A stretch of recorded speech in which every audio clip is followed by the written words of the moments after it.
June 23, 1944. Camp Aliceville, Alabama.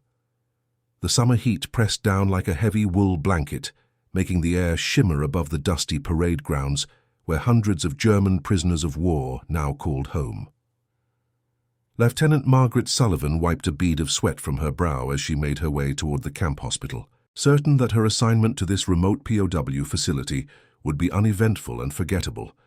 In her mind, she would simply tend to minor ailments, count the days until her transfer, and maintain the professional distance demanded by the Geneva Convention. She could never have imagined that within these barbed wire fences lay the beginning of a story that would remain untold for 4 decades, or that a stack of forbidden letters would one day change everything she understood about duty, empathy, and forgiveness. Before we dive into this story, drop a quick hi in the comments and tell me where you're watching from. It really helps support the channel.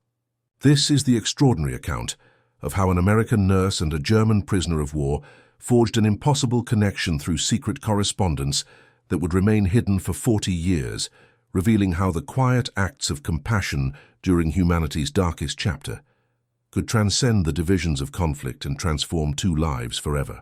The morning had started like any other at Camp Aliceville. The facility, one of the largest prisoner of war camps in America, housed over 6,000 German soldiers, captured primarily from the Afrika Korps in North Africa. The camp sprawled across 300 acres of Alabama countryside, a small city of barracks, guard towers, and administrative buildings constructed in the military's efficient but Spartan style. Lieutenant Margaret Sullivan had arrived at Aliceville 4 months earlier, in February 1944. At 27 years old, with auburn hair always neatly tucked beneath her nurse's cap and green eyes that sparkled with intelligence, she had volunteered for the Army Nurse Corps immediately after Pearl Harbor. After serving at a military hospital in California, she had received orders transferring her to this POW camp in Alabama, a posting many of her colleagues would have considered a demotion or punishment. "Another scorcher today, Lieutenant," remarked Sergeant Miller at the hospital entrance, touching the brim of his cap in greeting. "Prisoners are already coming in with heat exhaustion. Dr. Wagner says we might need to set up extra cooling stations if this keeps up." Margaret nodded, signing the daily log. "I'll check our ice supplies and see if we can get more fans brought in from town." The camp hospital was a long, single-story wooden building, divided into several wards. Despite the primitive conditions, Margaret and the medical staff worked diligently to maintain standards comparable to those of any military hospital. The Geneva Convention mandated that prisoners receive the same level of care as American troops, a requirement that Margaret took seriously regardless of the nationality of her patients.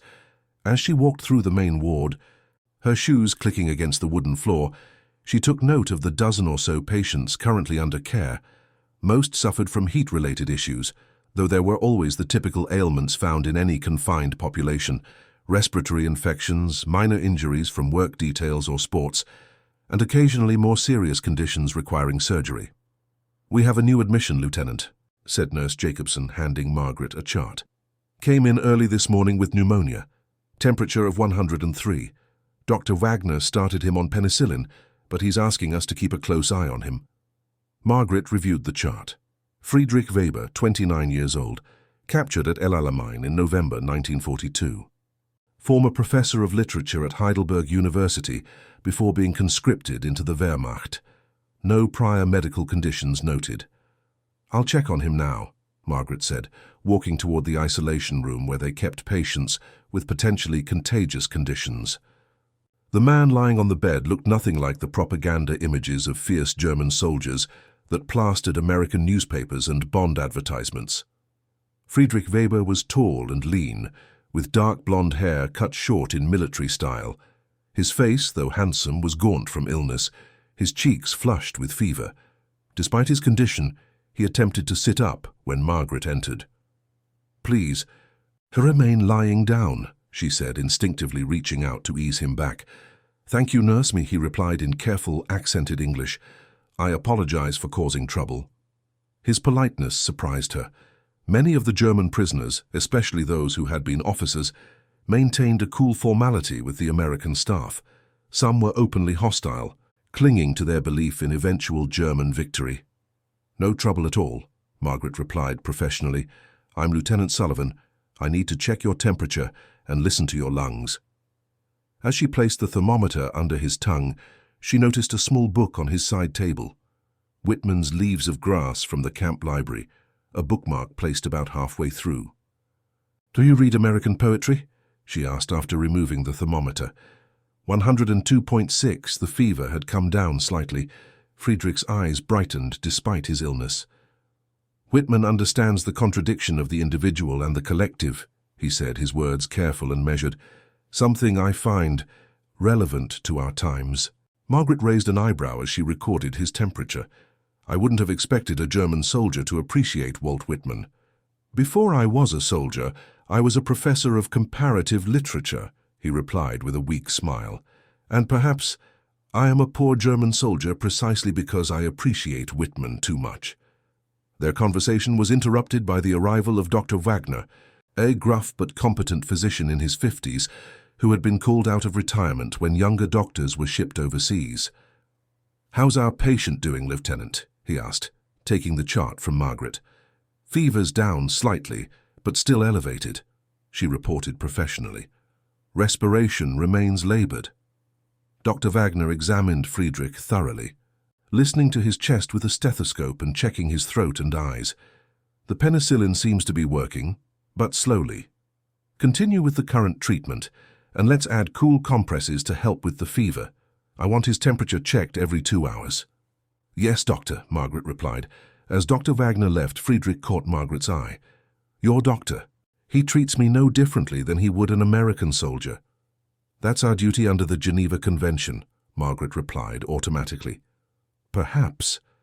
But duty and how one performs that duty are not always the same, Friedrich said, his voice weakening as another coughing fit overtook him. Margaret helped him sit up, supporting his shoulders until the coughing subsided.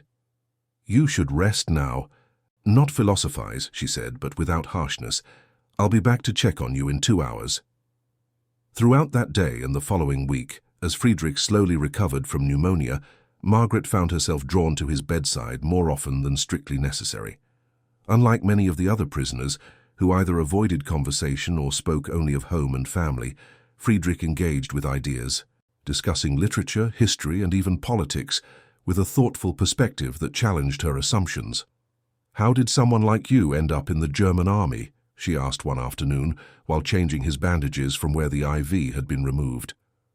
By now his fever had broken, and he was sitting up in bed, regaining strength daily. Friedrich's expression darkened. In Germany, one does not choose whether to serve, one only chooses how to survive while serving. He looked down at his hands. I was teaching at Heidelberg when the war began. I managed to avoid conscription for 2 years by working on translations of military significance, but by 1941 they were taking everyone. Are you? Margaret hesitated, unsure how to phrase the question delicately. A National Socialist? Friedrich finished for her, his voice lowering. No, never. But to say this openly in Germany became increasingly dangerous. So many of us learned to be silent, to keep our true thoughts hidden. He tapped the Whitman book. This is why I find such freedom in American literature, the ability to speak one's mind without fear. Margaret glanced around instinctively, though they were alone in the room. Such conversations, while not explicitly forbidden, were discouraged between staff and prisoners. The official policy was professional detachment. Prisoners were to be treated humanely but not befriended. I should go, she said, gathering her supplies. Nurse Jacobson will bring your dinner soon. As she turned to leave, Friedrich spoke again. Lieutenant Sullivan, may I ask a favor? The camp library has a copy of Thoreau's Walden. If it's available, would it be possible?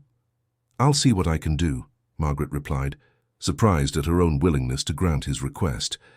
Later that evening, after her shift ended, Margaret found herself in the small camp library, locating the requested book. As she flipped through its pages, she noticed pencil markings in the margins. Previous readers, likely other prisoners, had underlined passages and added comments in German. On an impulse, she took a piece of paper and wrote a brief note to place inside the book. I hope you find this as thought-provoking as Whitman, Maxonat des. The next morning, she delivered the book to Friedrich, who had been moved from isolation to the main ward as his condition improved. He accepted it with genuine gratitude, his fingers brushing hers momentarily during the exchange. The contact, though brief, sent an unexpected warmth through her hand. "Thank you, Lieutenant Sullivan," he said formally, aware of the other patients and staff nearby. But his eyes conveyed something more, a recognition of a gesture that went beyond mere duty. 3 days later, Friedrich was deemed well enough to return to the regular prisoner barracks. As Margaret processed his discharge paperwork, she felt an unusual reluctance to see him go. She had connected with this patient in a way that had not happened before, finding in their brief conversations a respite from the monotony and emotional strain of her work. "You've been most kind, Lieutenant," Friedrich said as he prepared to leave, standing tall in his prisoner uniform with its distinctive POW markings. "Your care went beyond medicine." "I was just doing my job, Mr. Weber," she replied professionally, conscious of Sergeant Miller waiting to escort Friedrich back to the barracks. "Nevertheless, I am grateful." He hesitated, then added, "Perhaps our paths will cross again."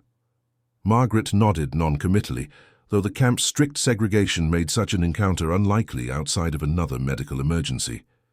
"Take care of your health, Mr. Weber." As he walked away with the sergeant, Margaret felt a curious emptiness, as if something significant had ended before it truly began. 2 weeks passed. July brought even more oppressive heat to Alabama, and the hospital remained busy with heat-related cases. Margaret worked long shifts, falling into bed exhausted each night in the nurses' quarters. Yet often, before sleep claimed her, her thoughts would drift to Friedrich Weber and their conversations. On a particularly sweltering afternoon, Margaret was organizing medical supplies when Nurse Jacobson approached her. "Letter for you, Lieutenant," came with the internal camp mail. Margaret took the envelope puzzled. It bore her name but no sender information. Inside was a single sheet of paper filled with neat, precise handwriting. "Dear Lieutenant Sullivan, I hope this finds you well. I have finished Walden and found myself wishing to discuss Thoreau's ideas with someone who might appreciate them. Perhaps this is presumptuous, but I remember our conversations with great clarity and value. If you would be willing to correspond about literature, please leave your reply with this book when you return it to the library. If not, I understand completely. Respectfully, F. Weber." Margaret read the letter twice, her heart beating faster. Correspondence between staff and prisoners was strictly against regulations. If discovered, it could result in disciplinary action for her and possible punishment for Friedrich. Yet the letter contained nothing improper, just a request to discuss books. For 3 days, Margaret carried the letter in her pocket, unable to decide how to respond. On the 4th day, she returned Walden to the library with a sealed note tucked inside. "Mr. Weber, while I appreciate your interest in literary discussion, regulations prohibit personal correspondence between staff and prisoners. I'm sure you understand this is for the best. Lieutenant Sullivan." Her response was proper, professional, and left her feeling oddly hollow. A week later, a second letter arrived through the internal mail system, delivered by an unwitting orderly who believed it to be official communication. This one was longer. "Dear Lieutenant Sullivan, I understand and respect your adherence to regulations. Please know that was not my intention to create difficulties for you. Perhaps instead, I might share some thoughts on Thoreau here, and you need not reply if it would compromise your position. Thoreau writes that the mass of men lead lives of quiet desperation. Here in this camp I see this truth daily, yet I also see moments of profound humanity, prisoners teaching each other languages, creating art from scrap materials, maintaining dignity despite confinement. In these small acts of creation and connection, we resist desperation. Before my capture, I witnessed many acts that contradicted everything I believe about human dignity.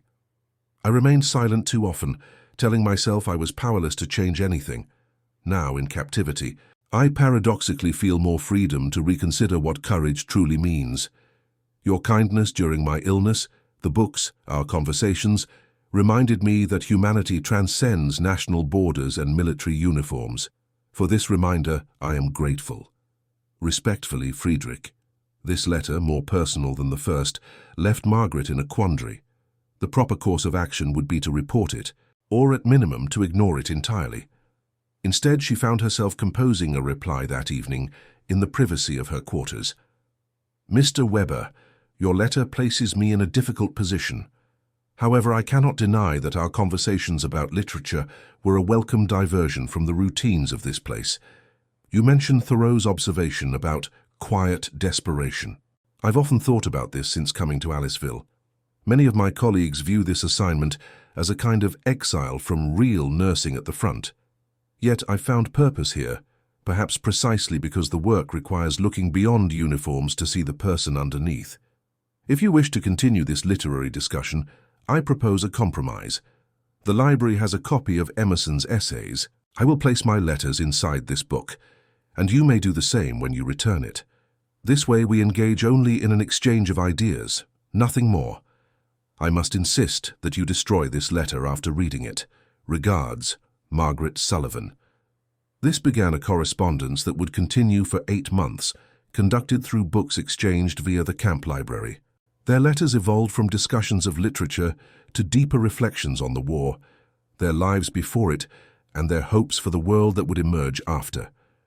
They wrote of philosophy, ethics, and the conflict between personal conscience and national duty. Through their words, they constructed a private world that existed outside the barbed wire and military regulations. Friedrich shared stories of his childhood in Dresden, his years studying at Heidelberg, and his growing disillusionment with the regime that had overtaken his country. Margaret wrote of her upbringing in Boston, her decision to become a nurse, and her conflicted feelings about caring for men who had fought against her countrymen. By October, their letters had become the center of Margaret's emotional life at Camp Aliceville. Each exchange deepened their connection, creating an intimacy built entirely through words, yet they maintained strict boundaries in person. On the occasions when Friedrich needed to visit the hospital for routine matters, they interacted with professional courtesy, betraying nothing of their secret correspondence. In early November, everything changed. A surprise inspection of the camp by military authorities led to a crackdown on unauthorized activities. The commandant, Colonel Harrison, addressed the staff at a special meeting. "It has come to our attention that some personnel have been fraternizing inappropriately with prisoners," he announced, his stern gaze sweeping across the assembled nurses, doctors, and guards. "Let me remind everyone that these men, regardless of their demeanor, are enemy combatants. Any unauthorized communication or exchange of materials is strictly forbidden and will result in immediate disciplinary action." Margaret sat rigidly through the meeting, her face carefully composed to hide the panic rising within her. Had their correspondence been discovered? Would there be an investigation of library records? That evening, she wrote what she intended to be her final letter. "Friedrich, the increased security measures make it too dangerous to continue our correspondence. I cannot risk your safety or my position here. Please understand that I value deeply the connection we have formed through our letters, but we must end it now. Destroy all previous communications. With regret, Margaret." She placed it inside Emerson's essays and returned the book to the library the next morning. For 2 weeks she heard nothing in response. She tried to convince herself this was for the best, that their literary friendship had been inappropriate from the beginning and could have no future. Then, on a cold December morning, she found a folded piece of paper inside her coat pocket as she prepared to leave for her shift. How it had been placed there she couldn't imagine, but the handwriting was unmistakable. "My dear Margaret, I understand and accept your decision. Know that our correspondence has been a light in the darkness for me. I will destroy the letters as requested, but their content is etched in my memory. I have news. I am being transferred to Camp Shelby in Mississippi, along with 300 other prisoners. We leave tomorrow. This transfer is perhaps fortuitous as it removes the temptation to continue endangering you through our communication. I wish I could express properly what knowing you has meant to me. In a time of hatred, you showed kindness. In a place of division, you offered understanding. For this, I will be forever grateful. Perhaps, when this war ends and the world heals, our paths might cross again in freedom. Until then, know that you have reminded one enemy of our shared humanity. With deepest appreciation, Friedrich." Margaret read the letter 3 times before carefully burning it in the small stove in the nurses' quarters. As she watched the paper curl and blacken, tears welled in her eyes, not just for the end of their correspondence, but for Friedrich himself being sent to another camp, further from her with each passing mile.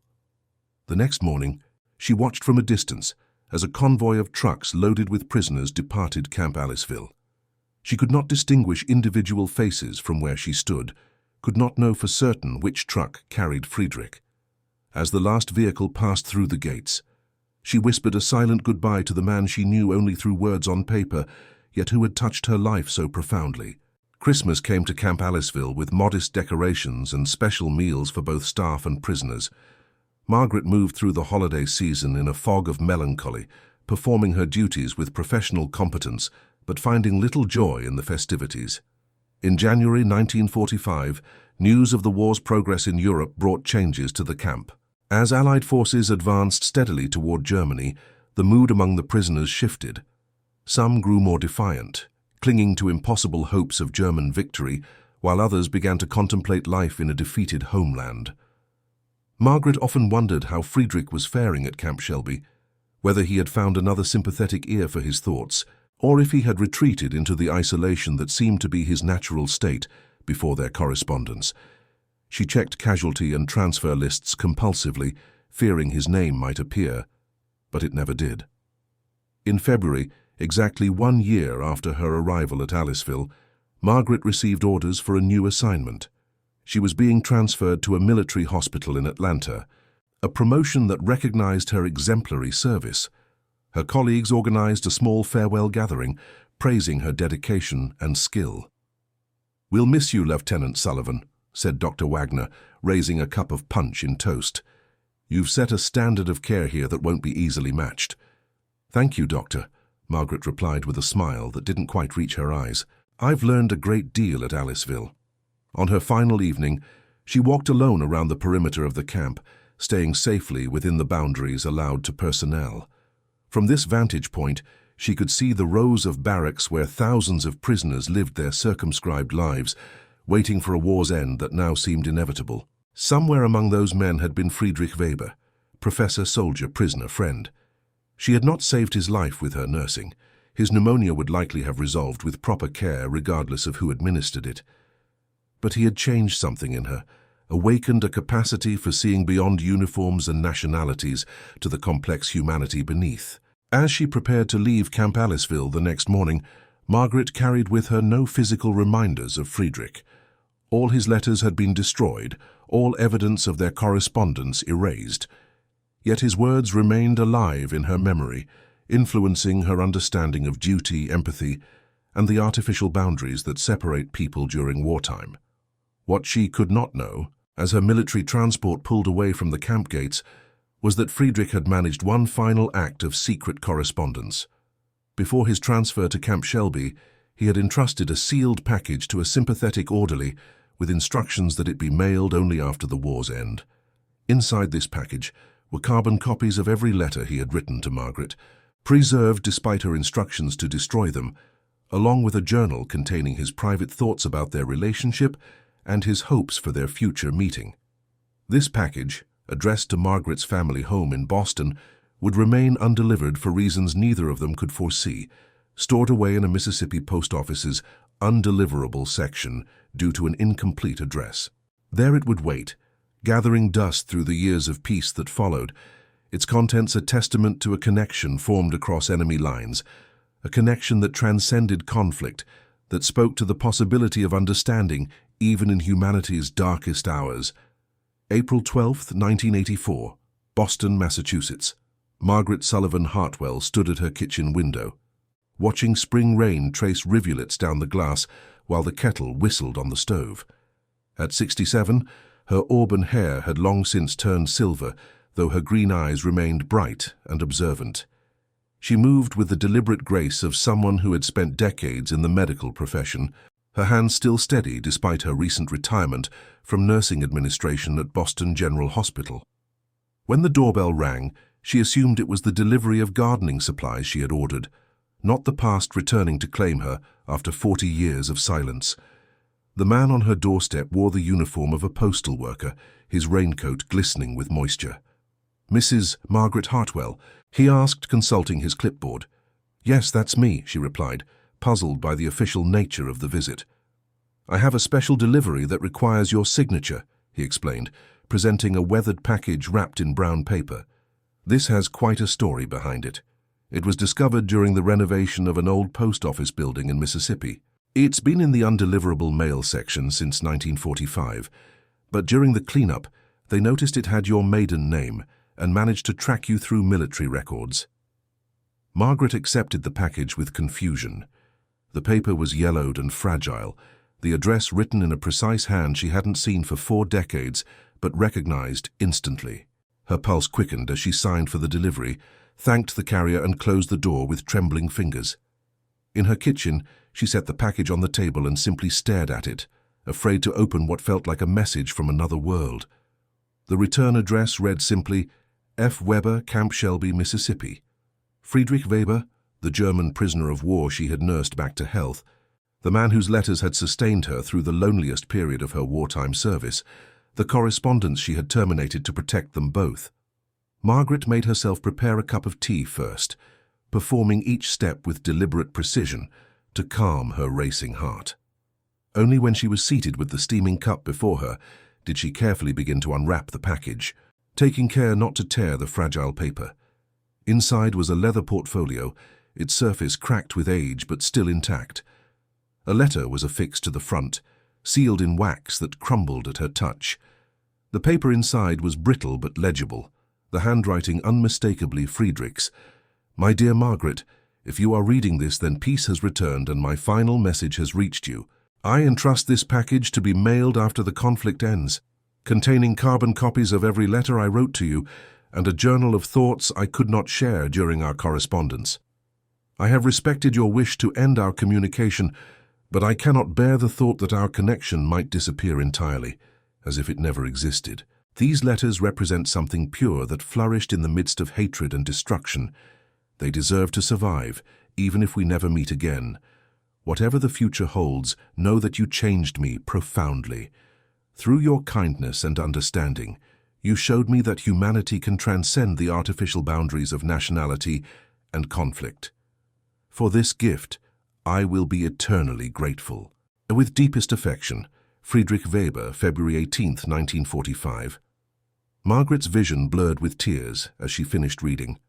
February 18th, just days after she had left Camp Aliceville. She had never received word of what happened to Friedrich after the war.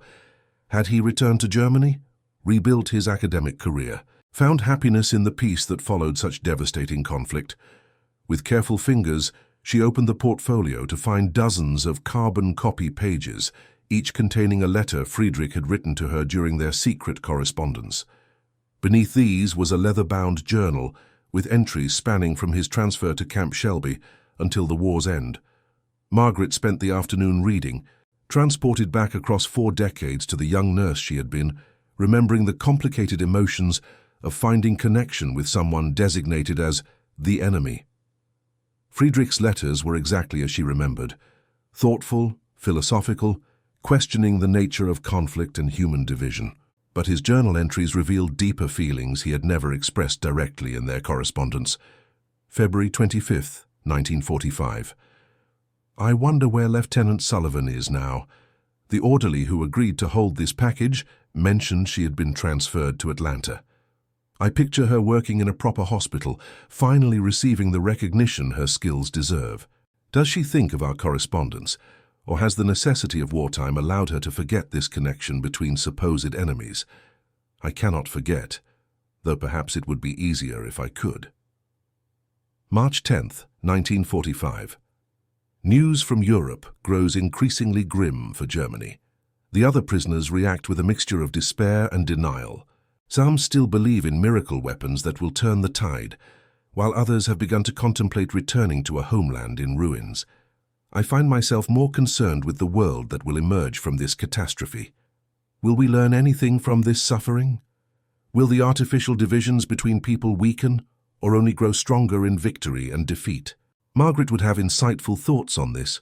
I compose letters to her in my mind, though they can never be sent. April 30th, 1945. We received word today of events in Berlin. The regime appears to be collapsing. Many prisoners celebrated quietly, relieved that the ideology that corrupted our nation is finally facing defeat. Others seem lost, their entire worldview shattered. I feel only a somber relief and concern for what comes next. When I return to Germany, if I return, what will remain? Will there be a place for a literature professor who was always an indifferent soldier? Will Heidelberg still stand? These questions haunt my dreams. May 8, 1945. Victory in Europe has been declared. The camp commanders informed us this morning that the German forces have surrendered unconditionally. A strange atmosphere pervades the camp tonight, neither celebration nor mourning, but a collective exhaustion.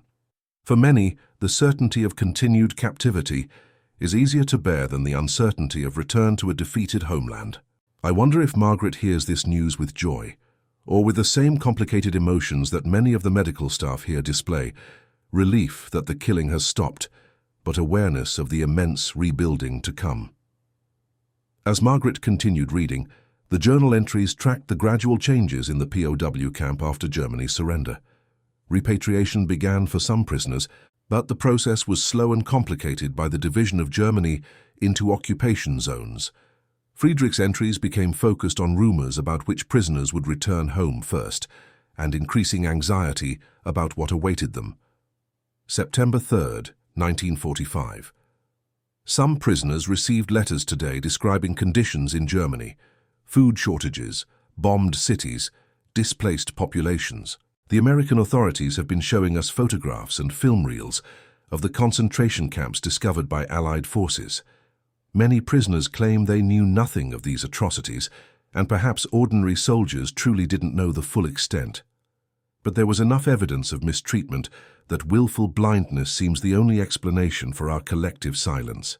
I am ashamed, not just of my country, but of my own failure to speak or act against what I suspected was happening. This shame is something I could share only with Margaret. She saw humanity in me when I couldn't see it in myself. Margaret paused in her reading, remembering the news that had emerged after the war's end. Like most Americans, she had been horrified by the photographs from places like Dachau and Buchenwald. She had wondered how Friedrich had reconciled these revelations with his identity as a German soldier, even one who had privately opposed the regime. Now she knew. The final entries in the journal documented Friedrich's eventual repatriation in early 1946 as the U.S. military gradually emptied the POW camps. His last entry was dated January 4, 1946. Tomorrow I board a transport ship to return to Germany. After more than 3 years as a prisoner, the prospect of freedom should be exhilarating, yet I feel profound apprehension. The country I return to is not the one I left. Everything has changed, including myself. During my time in America, I learned that national boundaries are arbitrary compared to the connections between individual humans. Margaret Sullivan taught me this through her compassion and through the rich exchange of ideas in our letters. Though our correspondence was brief, it sustained me through the darkest period of my life. I have made inquiries about her whereabouts, but military regulations prevent the release of such information to former prisoners. Perhaps it is better this way. She has surely moved forward with her life, while I must rebuild mine from the rubble of defeat. Still, I leave this record of our connection in the hope that someday, somehow she might know what it meant to me. If we never meet again in this life, I wish her every happiness and fulfillment. If by some miracle our paths should cross, I would tell her that she represented the best of humanity during a time when the worst was on display. Margaret set down the journal, her teacup long empty, the afternoon shadows lengthening across her kitchen floor. A lifetime had passed since those days at Camp Aliceville, a good life, filled with accomplishments and relationships she cherished. She had married Robert Hartwell in 1947, a kind and steady man who had served as a field doctor in the Pacific. Together they had raised 2 daughters, both now with families of their own.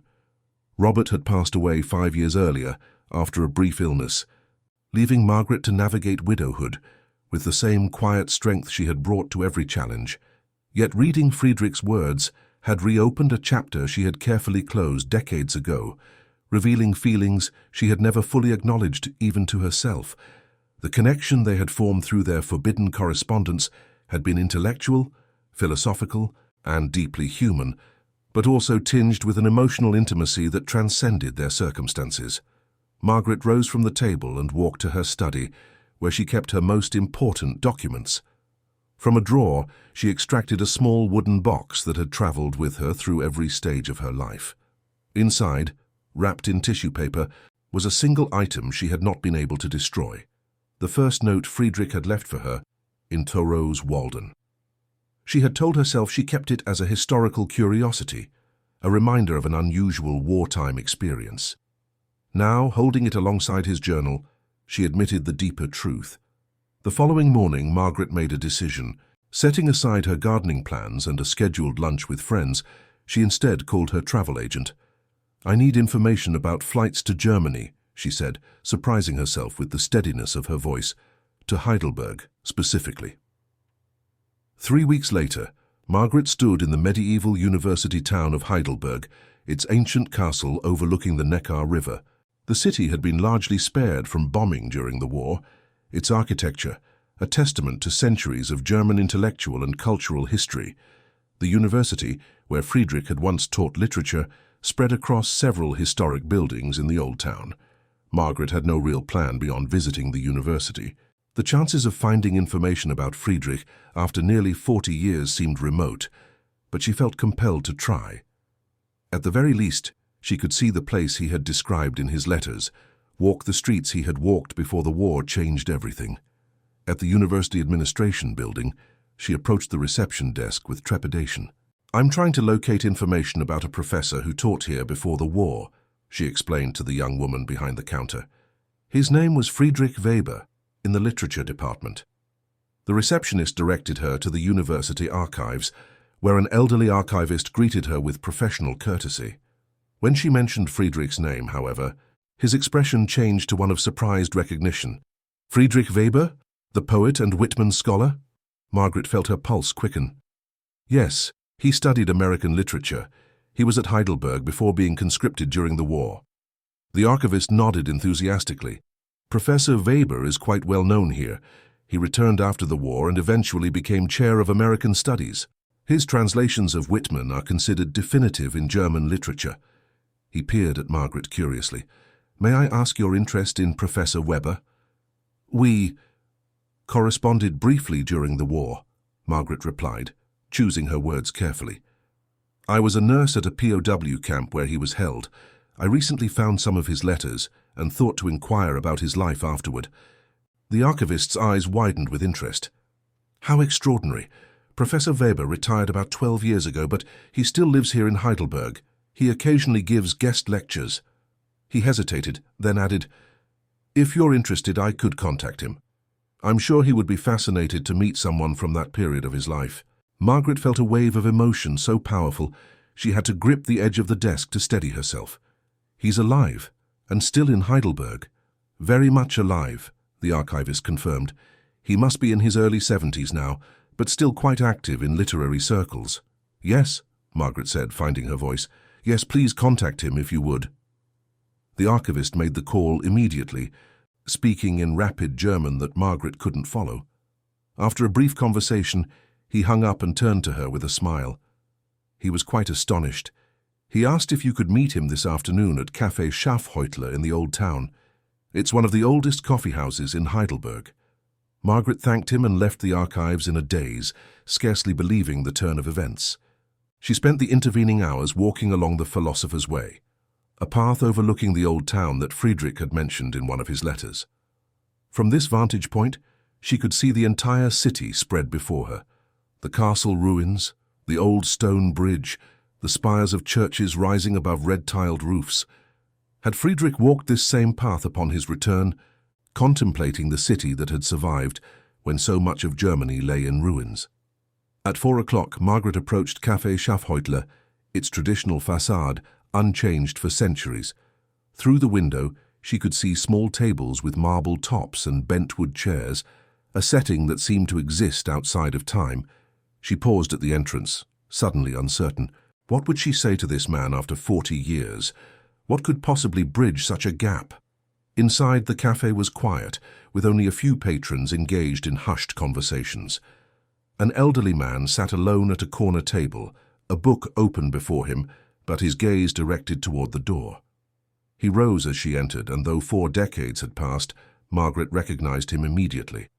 Friedrich Weber's tall frame had grown leaner with age, his once blonde hair now completely white. Yet his eyes remained the same, thoughtful, perceptive, with a quiet intensity she remembered from their brief encounters in the camp hospital. He wore a tweed jacket with elbow patches, every inch the university professor he had become. "Margaret," he said simply as she approached, her name in his accented English bridging the years between them. "Friedrich," she replied, her voice steadier than she expected. For a moment, they simply looked at each other, the busy decades of separation compressing into a single heartbeat of recognition. Then Friedrich gestured to the chair opposite him. "Please sit, I can hardly believe you are here." As Margaret sat down, Friedrich signaled to a waiter who brought coffee and a plate of pastries. "I thought perhaps I was dreaming when Herr Müller called from the university," Friedrich continued, "after so many years. What brings you to Heidelberg?" Margaret opened her handbag and carefully extracted the letter that had been affixed to the portfolio. "This arrived at my home 3 weeks ago," she explained, placing it on the table between them. "A package you sent in 1945 was finally delivered." Friedrich stared at the yellowed paper, recognition and disbelief washing over his features. "My letters. After all this time." He reached out tentatively to touch the paper, as if confirming its reality. "I never knew if they reached you. The address I had for you in Boston was incomplete. The package was discovered during renovations of an old post office in Mississippi," Margaret explained. "They tracked me through military records." Friedrich shook his head in wonder. 40 years. A lifetime." "Yes," Margaret agreed softly. "A lifetime." A moment of silence stretched between them, filled with unasked questions and unexpressed emotions. Finally, Friedrich spoke again. "After I returned to Germany, I tried to find information about you, but in the chaos of the post-war years, with Germany divided and communications disrupted, it seemed impossible. I looked for your name in academic journals after I read that you had been a professor," Margaret admitted. "But I never found anything. I assumed you had either not returned to academia or had not survived." "Ah," Friedrich nodded with understanding. "For many years after the war, I published under a pseudonym, Friedrich Walden, a small tribute to the book that began our correspondence." His expression grew reflective. "It was difficult to rebuild an academic career in post-war Germany. Many professors had been compromised by their associations with the regime. Those of us who returned from captivity faced suspicion from both sides. The Americans worried we remained loyal to the defeated ideology, while many Germans considered us tainted by our time in America." "It must have been challenging," Margaret said, remembering the devastation she had seen in photographs of post-war Germany. "It was," Friedrich acknowledged, "but also strangely liberating. Germany had to reinvent itself, and in doing so, many of us found the freedom to finally express ideas that had been dangerous before." He smiled slightly. "I established the first dedicated American Studies program at Heidelberg in 1954. My specialty was American Transcendentalism, Whitman, Emerson, Thoreau. The very authors we discussed in our letters," Margaret noted, returning his smile. "Perhaps not coincidentally," Friedrich replied, his eyes warming. "Those discussions shaped my thinking more than you could know." As they continued talking, the afternoon stretched into evening. They exchanged the outlines of their lives since 1945, Margaret's marriage to Robert, her nursing career, her daughters, Friedrich's return to Heidelberg, his academic achievements, his marriage to Anna, a fellow literature professor who had passed away 5 years earlier. Their stories unfolded with the ease of old friends reconnecting. Yet underneath ran the current of what might have been in a world without war. "I kept one of your notes," Margaret confessed, as twilight gathered outside the cafe windows. "The first one you left in Walden. I told myself it was just a memento of an unusual time, but I think I always knew it was more than that." Friedrich's expression softened. "And I kept a photograph from an American magazine, a group of army nurses boarding a transport plane. You were in the background, barely visible. For years it sat on my desk as I worked on translations of Whitman. My colleagues assumed it was research material. As the cafe prepared to close, they reluctantly gathered their belongings. "May I walk you back to your hotel?" Friedrich asked, helping Margaret with her coat. Outside, the old town of Heidelberg was illuminated by streetlights, the castle dramatically lit on the hillside above. They walked slowly along cobblestone streets, their conversation now moving beyond the past to the present moment. "How long will you stay in Heidelberg?" Friedrich asked. "My return flight is in 5 days," Margaret replied. "I hadn't planned beyond finding information about you. I never expected." She gestured between them. "This." Friedrich nodded thoughtfully. "Perhaps if you're willing, I could show you Heidelberg during your stay. There is much beauty here that survived the darkness." "I would like that," Margaret said simply. Over the next 5 days, Friedrich became her guide to the city he loved. They walked through the university's historic halls, visited the castle gardens, and stood on the old bridge spanning the Neckar River. They talked for hours about books, ideas, and the world that had emerged from the ashes of war. Neither mentioned what would happen when Margaret's visit ended, as if by unspoken agreement they would live fully in these unexpected days together. On Margaret's final evening in Heidelberg, Friedrich invited her to dinner at his home, a book-lined apartment near the university. As he prepared a meal in the small kitchen, Margaret browsed his extensive library, noting with emotion the complete works of Whitman, Emerson, and Thoreau prominently displayed. "These authors were my companions during the darkest times," Friedrich explained, noticing her attention to those volumes, "and my guides when rebuilding my life afterward." Over dinner, they finally addressed the question they had both been avoiding. "What happens now, Margaret?" Friedrich asked gently. "Tomorrow you return to Boston. Is this goodbye again, or something else?" Margaret considered her response carefully. At 67, she had built a full and satisfying life in Boston. Her daughters and grandchildren were there, along with friends and community connections developed over decades. Yet sitting across from Friedrich, she felt a connection that transcended rational considerations, a bond formed in adversity that had somehow endured 40 years of silence. "I don't know," she answered honestly. "A week ago, I thought you were a memory now." She gestured around them. "This feels both impossible and entirely natural." Friedrich nodded. "I understand. We have lived entire lives apart. Yet these few days together have made me realize what I suspected all those years ago, that some connections exist outside ordinary circumstances. Perhaps," Margaret suggested, "we don't need to decide everything tonight. We could write to each other properly this time without hiding our letters in library books." Friedrich smiled at the reference to their past subterfuge. "Yes, we could correspond, and perhaps visit. Boston in the autumn is supposed to be beautiful." "And Heidelberg in the spring," Margaret added, returning his smile. As they continued talking, a plan emerged, not a dramatic uprooting of established lives, but a bridge between their worlds. Letters would flow freely now, without fear of discovery. Visits would follow, allowing them to explore this unexpected connection that had survived war, separation, and the passage of decades. The next morning, Friedrich accompanied Margaret to the airport. As they said goodbye, he pressed a small package into her hands. "A parting gift," he explained, "though I hope it's not really a parting." On the plane, Margaret opened the package to find a first-edition German translation of Whitman's Leaves of Grass, Friedrich's own translation, published in 1952. Inside the cover he had inscribed, "To Margaret, who showed me that the powerful play goes on, and you may contribute a verse. Thank you for your verse in my life story. With deepest affection, Friedrich." Below his signature was his address and telephone number, and a note, "For proper correspondence at last." As the plane lifted over Europe, carrying her back to Boston, Margaret reflected on the extraordinary turn her life had taken. A package delivered 40 years late had reconnected her with a man she had known briefly during humanity's darkest chapter. Their connection, formed through secret letters exchanged across enemy lines, had somehow persisted through time and distance.